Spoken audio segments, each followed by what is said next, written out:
చినుకొస్తే చిగురుటాకుల్లా వణికిపోయే బస్తీలు ఇప్పుడు బావురమంటున్నాయి. వరదొస్తే కాపాడే నాదుడే లేడా అంటూ వాపోతున్నాయి. వానాకాలం వస్తే తమ బతుకులు నీటిలో నానాల్సిందేనా అంటూ కన్నీరు మున్నీరవుతున్నాయి. నిరసన ప్రదర్శనలతో అధికారుల్ని నిలదీస్తున్నాయి.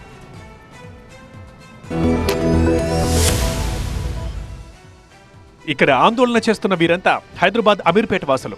2 రోజులుగా కురుస్తున్న వర్షాలతో వరదలు సంభవించి స్థానిక బస్తీలు తీవ్రంగా దెబ్బతిన్నాయి. అమీర్పేటలోని లోతట్టు ప్రాంతాల్లో దాదాపు 150 ఇళ్లు నీటిలో మునిగాయి. గాయత్రీనగర్తో సహా పలు కాలనీల్లో భారీగా నీరు చేరింది. గాయత్రీనగర్లో వరద నీరు ఇళ్లలోకి చొచ్చుకొని ఎలక్ట్రానిక్ వస్తువులు, ఫర్నిచర్తో సహా గృహోపకరణాలు దెబ్బతిన్నాయి. బాధితులు తమ నష్టపోయిన ఎలక్ట్రానిక్ వస్తువులతో రోడ్లపై నిరసన తెలిపారు.